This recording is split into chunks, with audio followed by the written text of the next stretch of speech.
This is Professor O.R.S. Chancellor of ICFAI University, Sikkim.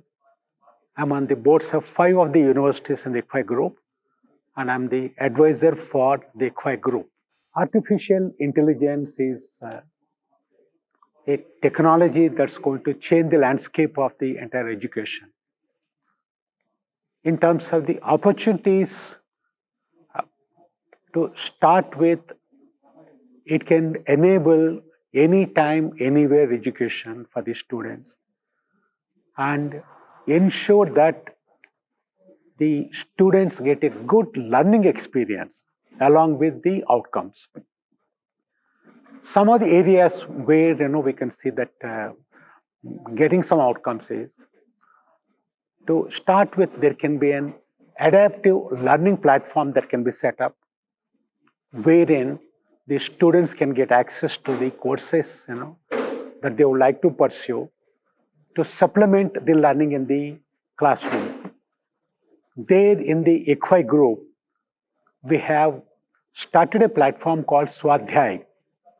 That's a platform built around a learning management system with the various courses built from our own faculty members, and a number of them meant for the students and that are coming from the rural areas and urban areas. And they're all taken essentially by our own faculty members, supplemented with the courses from outside. And this platform we started during the COVID times, and subsequently we converted that into a blended learning platform. And that's helping us a lot. The second thing is with regard to the content curation. A lot of content is available with regard to the sort of academia today. So what we have done in ICFAI has been that we have been working with NASSCOM Future Skills Prime and also the MOOC platforms like Coursera to get content from across the world, adapt it as per our requirements, and trying to inbuild them as a part of our curriculum and program structures. And so much so that we noticed that the AI, the awareness on AI is required not just only for the technology students, but all the students across the streams.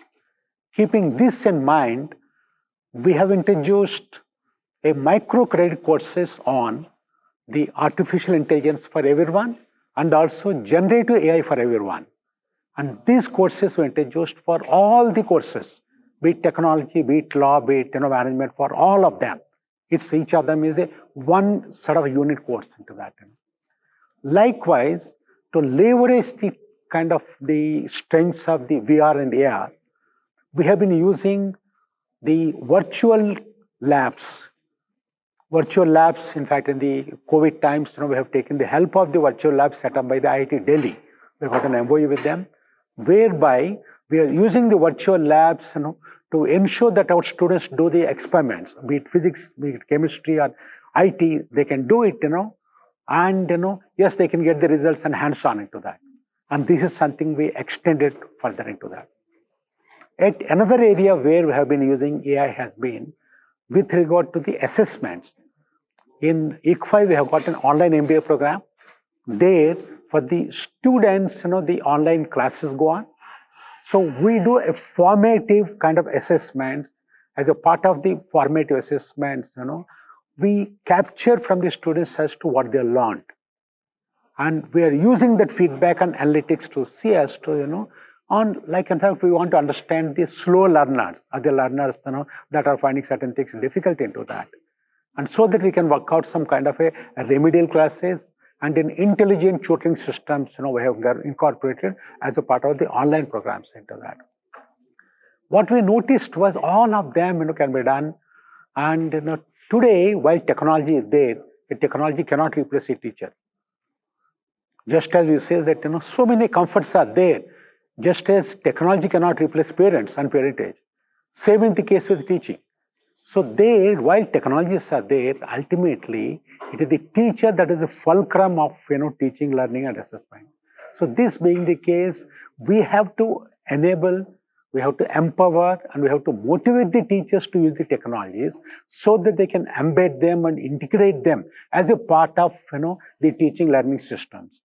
That's an area where our group, ICFAI group, we have done a lot of work, not only training the faculty members as a part of the faculty development programs, building proofs of concepts.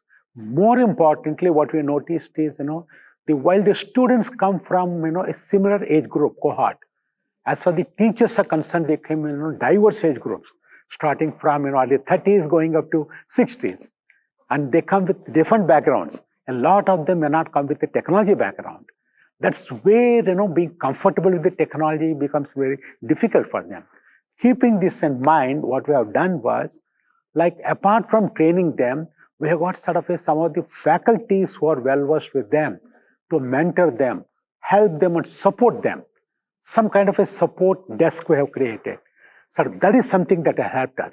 Because going and talking to another faculty member and taking help from them is relatively easy, rather than going into a faculty development program into that. And with the result, and our university is practically 90 to 100% of our faculty members, they are comfortable, not necessarily IT faculty members into that. That has been our success into that. So thank you so much. This summit has been very nicely designed, particularly considering the theme of integration of AI into the higher education.